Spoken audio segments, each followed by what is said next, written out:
भारत का सबसे बड़ा लॉस में अगर बात की जाए और वहां पर नालंदा यूनिवर्सिटी का नाम ना आए, ये हो सकता है क्या? हाँ दोस्तों, भारत के सबसे बड़े लॉस में नालंदा यूनिवर्सिटी को सबसे टॉप में जाना जाता है। आखिरकार क्या था नालंदा यूनिवर्सिटी का राज? आज जानेंगे एक स्टोरी के जरिए इस पूरी कहानी। जब बख्तियार खिलजी भारत आया था, तब उसने नालंदा यूनिवर्सिटी में कदम रखा था और उसने उसके ज्ञान को देखकर बहुत ही ज्यादा हैरत दंग हुआ था।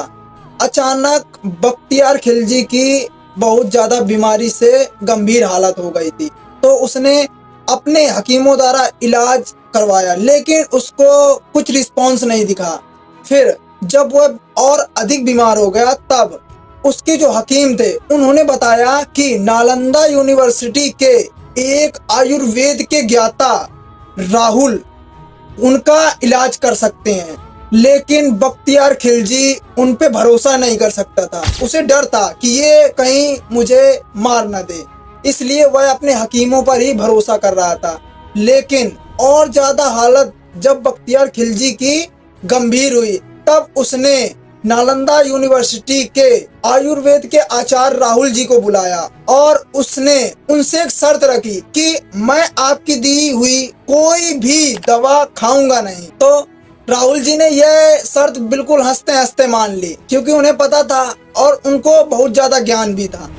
तो उन्होंने बख्तियार खिलजी को एक कुरान की किताब दी कि उन्होंने ये बताया कि इतने पेज से इतने पेज तक तुमको पढ़ना है। बख्तियार खिलजी मान गया और उसने वैसा ही किया जैसा कि आचार्य ने बताया था। उसने उतने पेज पढ़े, तब वह ठीक हो गया। लेकिन क्या कुरान पढ़ने से ही वह ठीक हो गया था? यह रियलिटी नहीं है। जबकि आचार्य जो थे वहां के राहुल जी, उन्होंने बताया कि मैंने उस किताब के उन पन्नों में दवा लगा दी थी, क्योंकि जब हमको किसी भी पेज को पलटते हैं तो हम अपना थूक लगा के ही पलटते हैं। तो उसमें जब बख्तियार खिलजी ने वो चीज की तो उसके अंदर दवा चली गई, जिससे वह ठीक हो गया।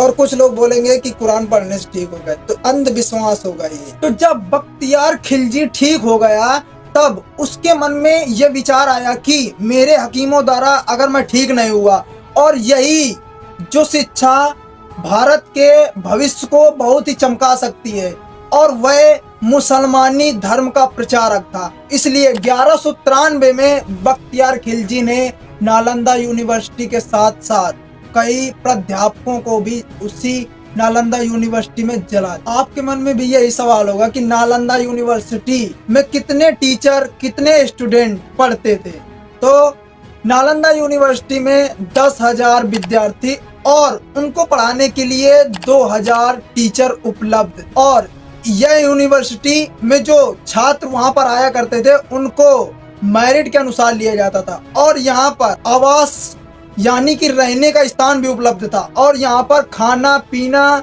हर चीज की निःशुल्क व्यवस्था थी, जो कि आजकल के गवर्नमेंट कॉलेज में ना के बराबर दी जाती है। यहाँ पर भारत के अलावा कई अन्य देशों से भी स्टूडेंट पढ़ने आया करते, जैसे कि Korea, Greece, Iran, Mongolia, Indonesia और भी कई देश के। और यहाँ पर astrology, economics, history, science, language science, anything subject पढ़ाए जाते थे। इसकी खोज 7वीं शताब्दी में की गई थी। हाँ दोस्तों, हेनसिंग और इत्सिंग नामक दो व्यक्ति जब चीन से भारत आए थे, तब वह 1 साल यहाँ पर शिक्षा ग्रहण किए थे। तब उन्होंने बताया था कि जब हम यहाँ पर आए थे, तब हमसे ज्यादा शिक्षित तो यहाँ का गेट पालक, जिसे हम लोग चौकीदार भी बोलते हैं, वो ज्यादा नॉलेज रखता था। और यहाँ पर जो लाइब्रेरी थी वह 3 खंडों में बटी हुई थी, और 3 खंड बहुत ही ज्यादा इम्पोर्टेंट थे। उसमें जो पूरा मिलाकर खंड था वो 9 मंजिल का था। तो आप सोच सकते हो कि यह कितना विशाल हो सकता है। और इसमें जो किताबें थी 9 मिलियन ओनली पुराण थी। किताबों का अंदाजा नहीं लगाया जा सकता इससे, अब समझ लीजिए। और यह बिहार के 88.5 किलोमीटर दक्षिण पूर्व के 11.5 राजी गांव में स्थित था ये विद्यालय। तो इसे जब हेनसिंग यहाँ पर आए थे, तब उन्होंने बताया था कि यह विश्व का सबसे बड़ा विद्यालय था। मिन्हाजुद्दीन सिराज की किताब तबाह के नासिरी में उन्होंने ये चीज बताई थी कि भारत में जो नालंदा यूनिवर्सिटी थी उसमें जो भिक्षु थे, और जब बख्तियार खिलजी ने इसे जलाया था तब इस पूरी घटना को उन्होंने अपनी किताब में दर्शाया है। और जो यूनिवर्सिटी थी उसे जलने में लगभग 3 से 4 महीने लगे थे। आप सोच सकते हो दोस्तों कि उसमें कितनी ज्यादा किताबें और कितना ज्यादा ज्ञान था। आज जो जापान और अमेरिका इतने ज्यादा विकसित हैं, उनके पास उनका इतिहास है। हमारा इतिहास इसलिए जला दिया गया था क्योंकि बख्तियार खिलजी नहीं चाहता था कि बौद्ध धर्म आगे बढ़ सके और हमारा भारत प्रगति कर सके, इसलिए उसने ये चीज जलवाई थी। और वह मुसलमान यानी कि मुस्लिम धर्म का उपासक था। तो मिलते हैं ऐसे ही इंफॉर्मेटिव वीडियो के साथ, बने रहिए हमारे साथ। जय हिंद दोस्तों।